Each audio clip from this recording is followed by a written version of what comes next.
Good afternoon, students. Are you able to hear me?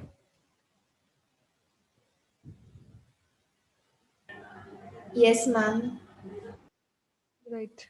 So, in the last class, we were discussing about SPT test to calculate the point resistance of a pile. Right. So, first watch a video on SPT test, then we'll continue the class. Okay.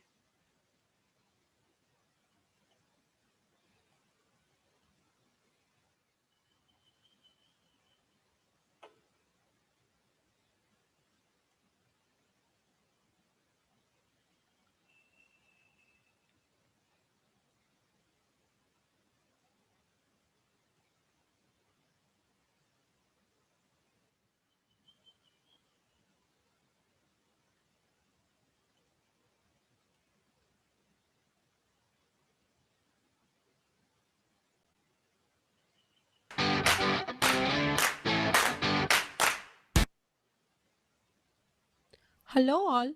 Now we will see how to conduct standard penetration test. It is one of the most reliable site investigation technique. So why to delay? Let's perform. Consider this as your site and here is the point where you wish to explore soil properties at a depth of 1 meter. Now make a borehole up to the desired depth. Place that tripod concentrically above your borehole. Take your gate rod and fix the sampler at bottom. Attach the hammer of 63.5 kgs and anvil to the gate rod. Make a marking of 75 cm above anvil so as to have uniform height of fall. Fix the sentry gain above the borehole as shown and place the guide rod setup through it. Keep a pulley at the top of the tripod and suspend a rope over it. Attach the hammer to one end of your rope using hook. Make 4 markings along the guide rod starting from the ground surface at an interval of 15 cm each. Now drop the hammer through 75 cm height and start penetrating the soil. Did you start counting the blows? Now you should not. Here, blows required for first 15 cm penetration is not considered as it is a seating drive. Blows required for second and third 15 cm, that is from 15 to 30 cm and from 30 to 45 cm is recorded, and that gives n value recorded. So, SPTN value is the number of blows required for 30 centimeter penetration after your seating drive. If number of blows are greater than 50 for a 15 centimeter penetration, then it is taken as ground refusal for your penetration. So don't consider that value. Your recorded gain value has number of errors and hence it needs number of corrections too. But IS code recommends 2 corrections in particular, of which first one is overburden correction. In granular soil at deeper depth, confining pressure will increase the blow count. Hence we may overestimate the strata at deeper depth. IS 2131-1981 recommends this graph for overburden correction. Apply overburden correction using this graph. Let the n value after applying correction be n naught. The next correction to be applied is dilatancy correction. If silty fine sands or fine sands are present below water table and n value after applying overburden correction is greater than 15, then the corrected n value is given as Nc is equal to 15 plus half of n naught minus 15. It is to be noted here that overburden correction has to be applied first and then the dilatancy correction is done. Fine. What could we do with this SPT value? Let's learn their applications too. Using certain standard correlations from the corrected n value, you can actually predict relative density and angle of internal friction in case of cohesionless soil. You can also predict UCS value in case of cohesive soil. And sometimes even you can predict dynamic properties too. Thank you.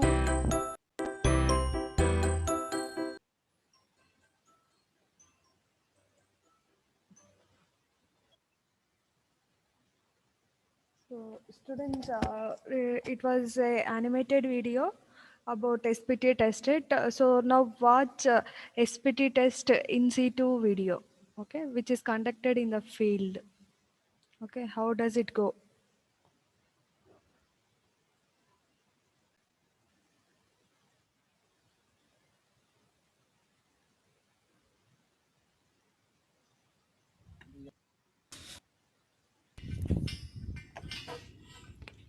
Students, I hope you are able to see the video, right? Yes, Yes, ma'am. right.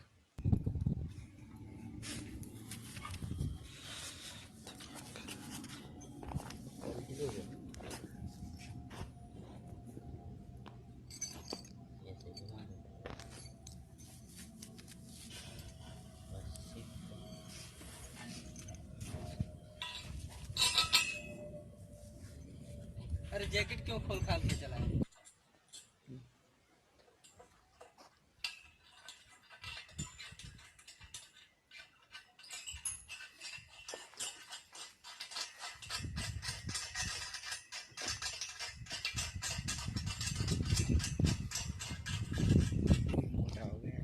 चलेगा ही नहीं तो चलेगा ही नहीं।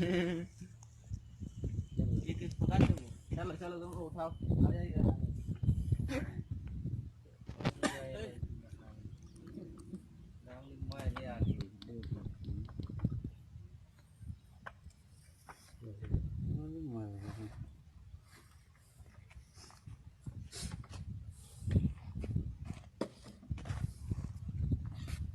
तुम लोग elevator तो लगा लो, बिजली बन रही है यहाँ पे।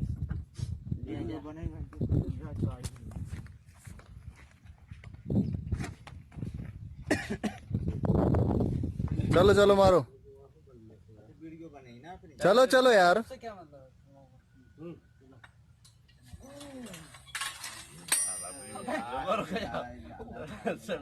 नीचे ला बस पटको, छोड़ो पूरा वो उठाना नहीं है उसको, उसमें सट जाए तो निकालना चाहिए जो। चलो बार बार समझाना पड़ेगा।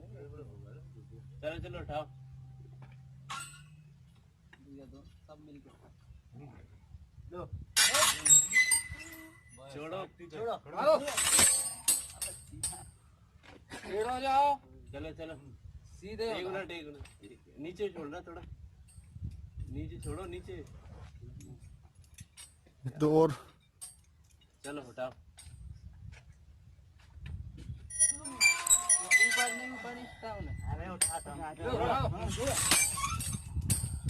चलो चलने दो, अरे कोई दिक्कत नहीं, चलो चलो छोड़ो। एक गया ना, तीन हो गया ना। जोर से मार देता मारना खाली, और जो नान है तो के मानी बना जोर से छोड़ दे।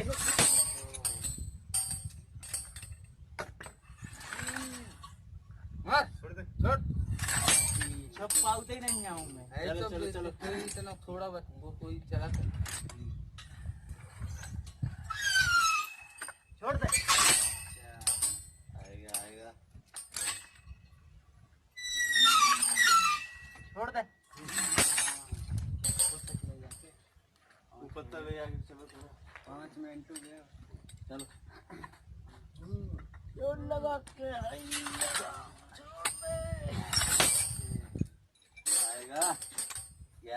जाएगा। छोड़ दे। 7 हो गए। अढ़ाई। छोड़ दे।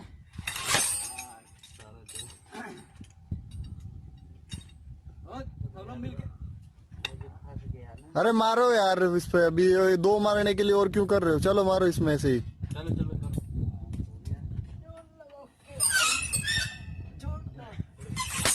और चलो और चल छोड़ दे।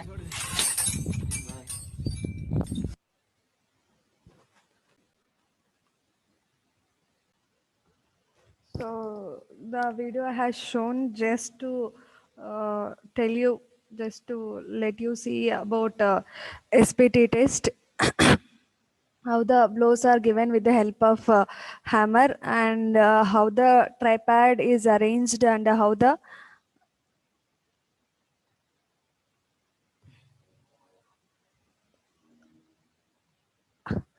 the hammer is connected to the tripod stand, right? So just to let you know all these things the video has shown for you. Okay, so in today's class we'll discuss about the Dutch cone test, a equation we'll discuss. Okay,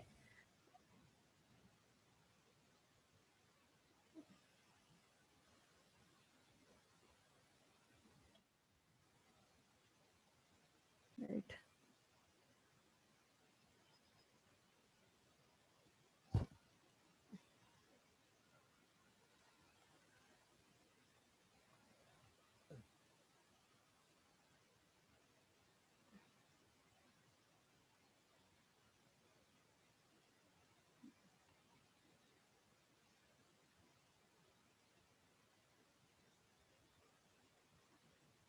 So students, if you can remember in the last class, we were discussing about the load carrying capacity of a pile by using dynamic formula. And then we discussed about in situ penetration test. So by using penetration test like SPT and CPT, we can also calculate the load carrying capacity of a pile. Okay, so it's not that the SPT test is conducted only to collect the soil samples. Okay, so it is also conducted to see along with the soil exploration. It can also be used to check the capacity of a pile also. Okay, so the procedure is same, but the material is different. Okay, so whenever we want to collect the soil sample, then we explore the soil. Okay, whenever we want to know the capacity of a file, then we conduct the experiment by using a file. Okay, right. Dutch cone test. Okay, so in the penetration test we have two types of test. One is standard penetration test and the second one is cone penetration test. So the Dutch cone test is named behalf of the country. Okay, so Dutch is the country which has introduced the concept called cone test. So that is why it is named as Dutch cone test. Okay, so the Meherov scientist has given the equation for point resistance. Okay, so you all know what is meant by point resistance. Okay, so point resistance plus shear screen friction will give us the ultimate load capacity of a pile. Okay, so Meherov has given the equation for point resistance and the unit friction of driven piles. So you need to notice this. This equation is applicable only for driven piles. Okay, so equation is the for the point resistance QP is equal to QC by 10 dB by B. So what does QC represents here? It is a cone point resistance. Okay, and about unit skin friction. Okay, so we said to calculate ultimate load carrying capacity of a pile, we need QP and also QS. So QS is equal to Fs into AS. So we need Fs for that. So he has given equation for Fs also. Okay, Meherov, according to the Dutch cone test. Okay, so after performing the Dutch contest, if you substitute those values in the equations, we'll be getting the load carrying capacity of a pile. Okay, so if you see, the skin friction values are varying for different soils. Okay, for dense sands it is QC by 200, for loose sands it is QC by 400, and for silty soils FC is QC by 150. Right, so this is about the penetration test. So we said there are 4 methods to determine the load carrying capacity of a pile, of an individual pile, right? So we'll discuss that fourth method now, that is the pile load test. Okay, so it is also same like plate load test. The test procedure is same as like plate load test. Okay, so what is the difference? So plate load test is conducted to collect the soil sample, okay, to explore the soil. Pile load test is conducted to calculate the capacity of a pile. Okay, pile load test is regarding pile. Okay, plate load test is regarding soil. Okay, so this is the main difference, but test procedure is same. Okay, so among all the methods, okay, so we have seen the static method, dynamic method, in situ penetration method to calculate the load carrying capacity of a pipe, right? So most of them were in terms of equations, right? And the experimental procedure was very less. So whatever the data that we collect, or whatever the ultimate load carrying capacity that we calculated from equations may not be correct, right?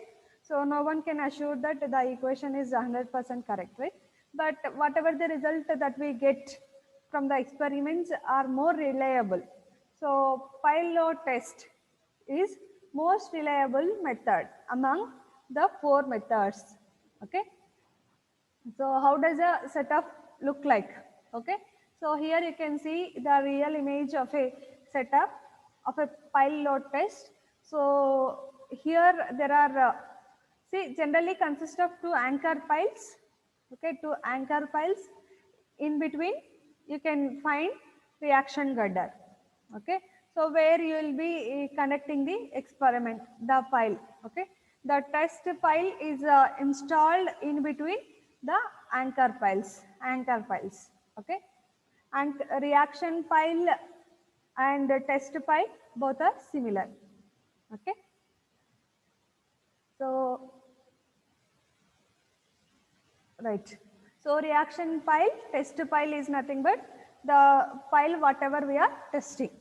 Okay, and it should lie in between the 2 anchor piles. The central pile is called as reaction pile or test pile. Okay, on which we are going to conduct the experiment. Okay, so where it should lie? So it should be at least 3b or 2.5 meter clear from the anchor piles. Okay, right. So if you can see in the image, the load is applied through the hydraulic jack. Okay, and see, always there will be a reference point to observe the movement of a pile.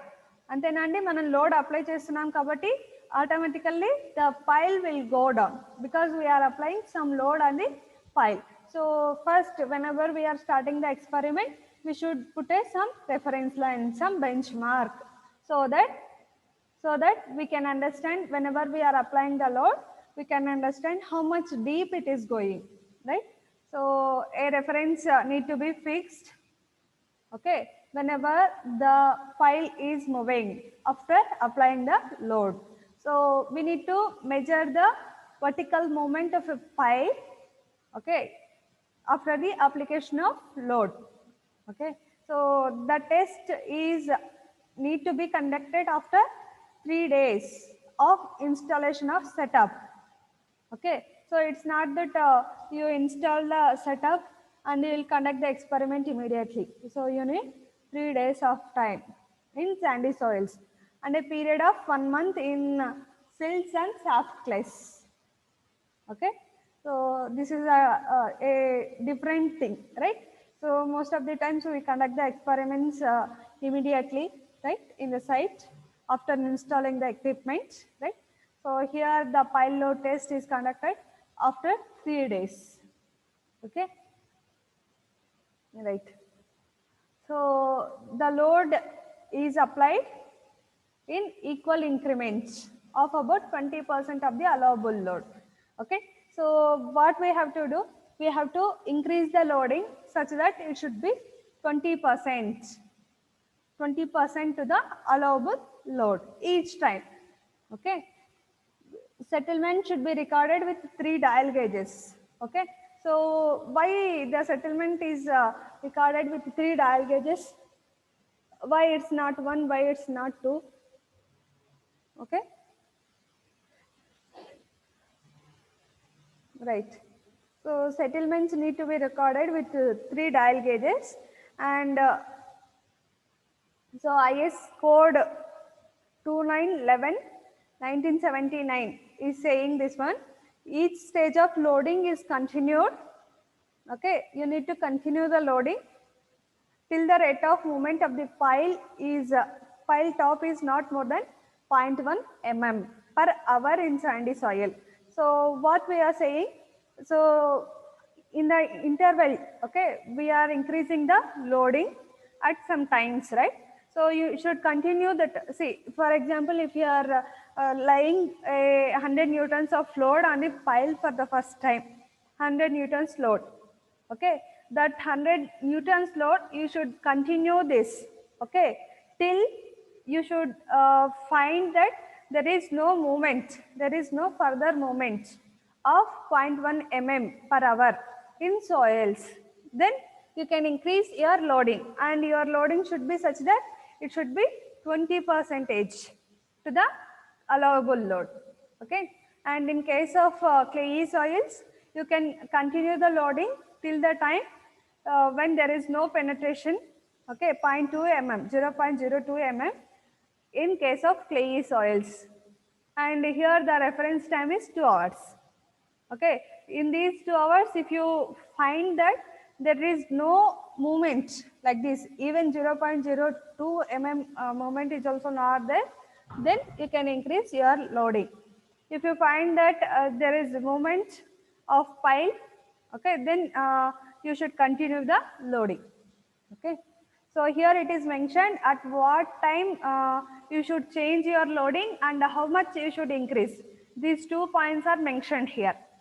Okay, and at what, so you need to record the things, record the data at intervals like 0.5, 0.5 minute, 1 minute, 2 minutes. Okay, like that you need to record the observation. Under each load increments, settlements are observed. Okay, so the loading should be continued up to twice the safe load. Okay, or the load at which the total settlement reaches a specified value. So it was said already, see, one blind mark you remember. So you should increase the loading or you should stop the test whenever there is no movement of the pile into the soil. Okay, so you can continue the conducting the experiment till the time there is no movement of the pile into the ground. Okay, so this is a blind mark that you need to remember. Okay, so that is what it is mentioned here. The loading should be continued up to twice the safe load. Okay, otherwise until it reaches the total settlement, which means whenever there is no settlement, then you can stop your experiment. Okay, so the load is removed in the same decrements. So see, whenever you are loading at particular times, right, and a particular amount of load you are giving, right, so in the same way you need to decrease the loading. So here there is information about unloading also. So you can't unload. Okay, you should not stop your loading thing suddenly. Okay, so you should go on gradually. Okay, So the load is removed in the same decrements at 1 hour interval. Okay, and rebound is recorded 24 hours after the entire load has been removed. So whenever whatever the loads that you have given totally, after removing that, you need to record some more values. Okay, even after 24 hours of stopping the experiments, you need to record the values. Okay, so here is the formula for pile load test. Sn is equal to St minus Se. Okay, so can anyone tell me what is Sn? What does Sn represents here? Yes. What does S represents here?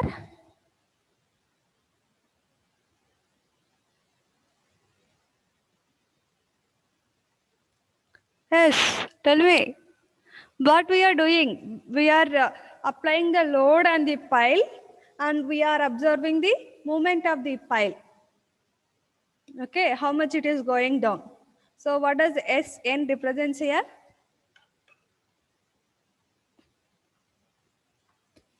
S represents what, Andy? Settlement. Right. So Sn means net settlement of a pile. So St means total settlement of a pile. Sa means elastic settlement. So whatever we record after the 24 hours of stopping the experiment, okay. So if you have stopped your test today, you need to record the value tomorrow after 24 hours. That value is called as SC, elastic settlement. Okay. So here is the graph regarding pile load test. So what is that we understand from the graph? So what is that we note down from the graph? So first one is about settlement and second one is the load carrying capacity of a pile. Okay, so we can observe the QS or QU from the graph. So if you see the graph, so on the x-axis, here is the load and on the y-axis, settlement is taken. Okay, so you see here the loading has been increased. So settlement, the pile was going down whenever you are increasing the loading, and at a particular time it has stopped. The test has the increment of the loading is stopped and the unloading was done gradually. So this is unloading curve. Okay, and if you can see the dotted line also, which represents the rebound. Okay, rebound means, see this vertical distance. So whenever you are loading and unloading, there is some gap. That gap is called as rebound, elastic rebound. So see, whenever you are unloading, it's not that it is the unloading graph or unloading line or unloading curve is not falling same as like loading curve. There is some gap, right?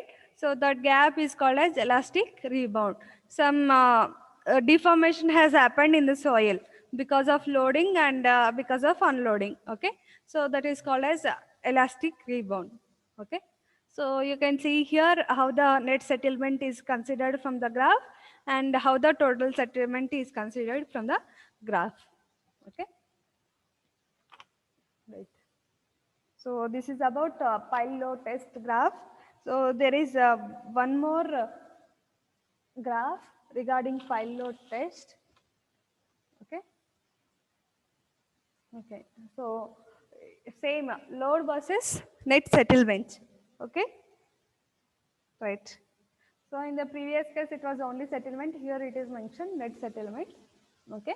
So both are similar, but what is the difference here? What does curve 1 represents and what does curve 2 represents? Yes. What does it represents? Why there is a different settlement even under the same loading? Okay, so for example here you considered some 10 newtons loading, so here the settlement is different. Okay, in the on the first curve the settlement is different. Why it happened? So why this? What does these two graphs represents? Yes. So under the same loading, there are two different settlements you can see. Okay. So what does each graph represents? Think and tell me. Nothing much is there. Load is same, but settlement is different. Why does it happens?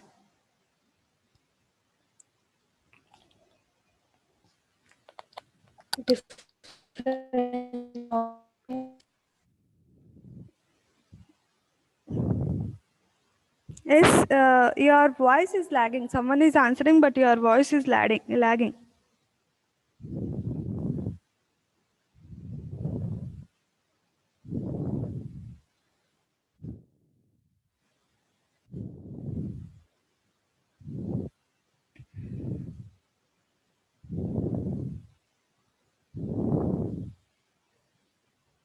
Yes, tell me, what does it represents? What does each graph represents or each curve represents? See here in the first curve, you can see here it is sharp, right? After K viewpoint, it is bending like this, right? It is rebounding like this, but it is still growing, gradually increasing. Okay, so it is not stopped suddenly. Okay, not started rebounding immediately. So what does it represents? Chapandandi, why? What does these curves are representing? Under the same loading, settlements are different. What does it mean? Different soil layers. Right. So it is not different soil layers. It is these are the graphs of two different soils. Okay. So experiments were conducted. Okay. Pilot test was conducted on sandy soil, and the pilot test was conducted on clayey soil. So the graphs of two soils are represented in one graph. So the graph for the two graphs or the two curves were looking like this. Okay. These two are representing two different soils. Okay, our layers are also same. Okay, nothing more different. Okay, so two graphs are representing two different types of soils. Okay,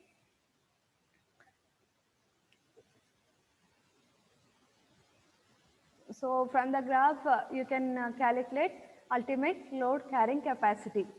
Okay, so whenever the graph is changing its shape, that particular point is considered as ultimate load carrying capacity of a pile. Okay.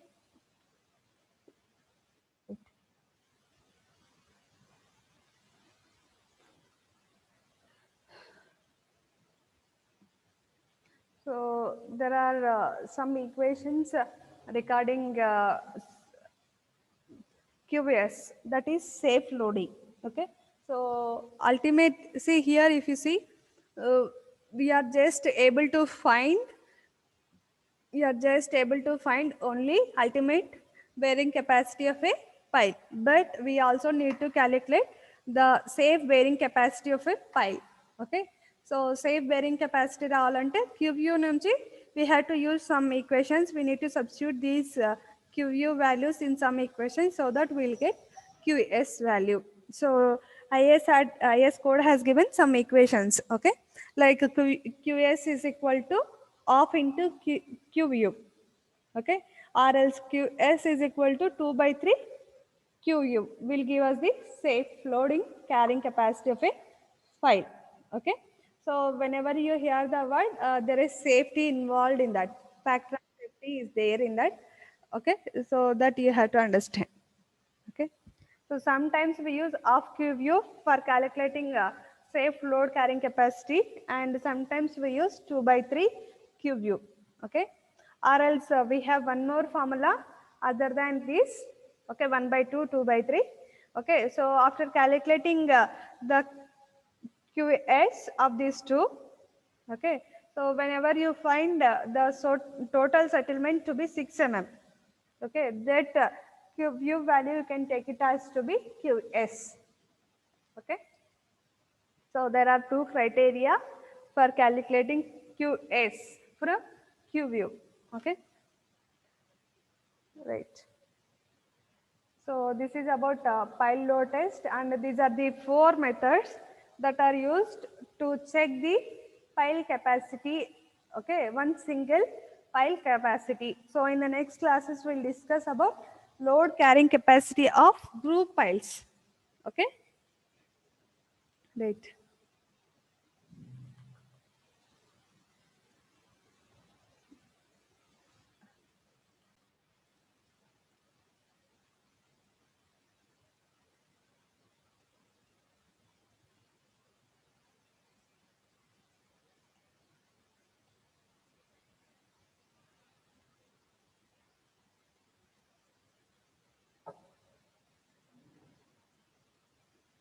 So remember this, the difference between the pile load test and plate load test procedure is same.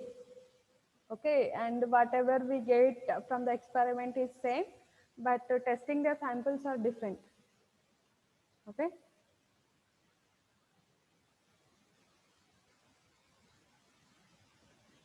So it is very rare that we find in the field the pile load test or SPT tests are conducted, right? So mostly in our nearby construction areas, we rarely find that some experiments they are doing on the soils. Okay, some experiments are going on the foundation. Very rare it happens, right? So you try to watch a video, okay, and pile load test.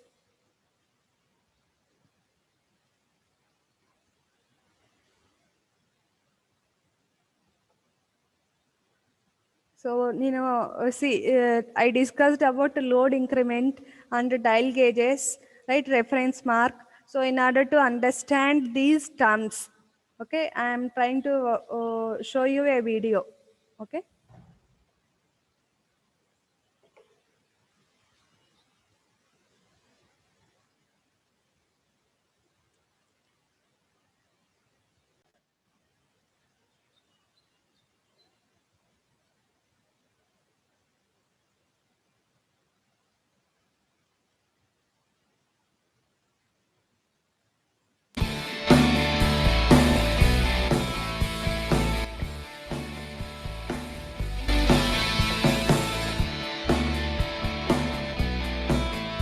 So, students, are you able to see the screen? Yes? Yes, ma'am. Right.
4.5 তো 28 তো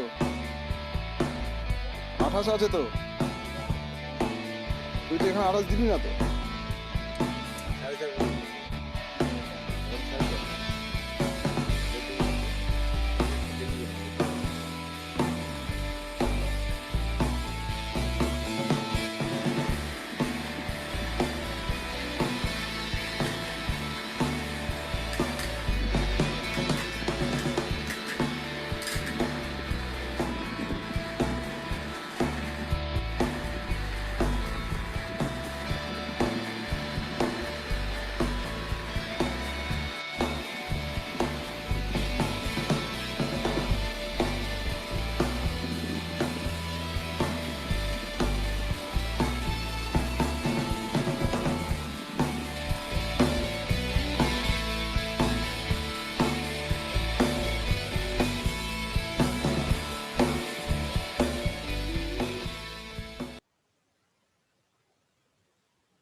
So in the video, the setup was shown for you, Welcome back to our channel.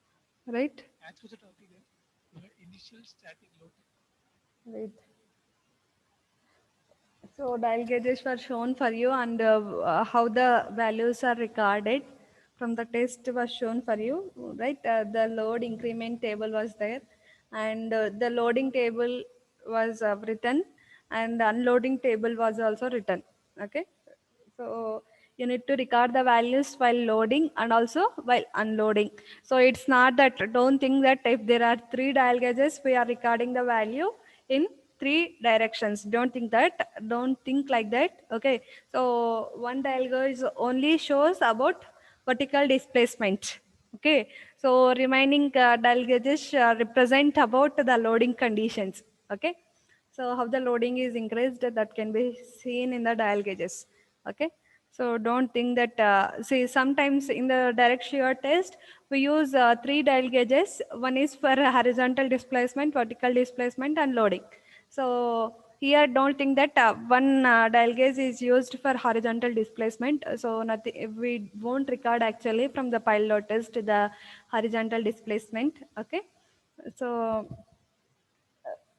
right. So this is about pile load test and information, students. So I have sent you assignment 4. Okay, check your mails. I have sent you assignment 4 questions, and write down the questions and submit your Google Drive link to me by Monday evening. Okay, assignment 4.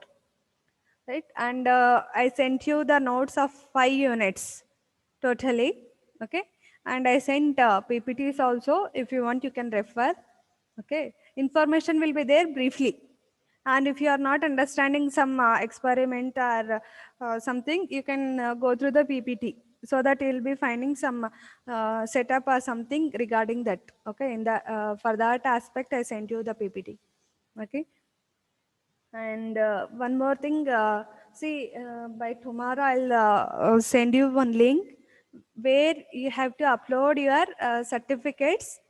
Okay, certificates.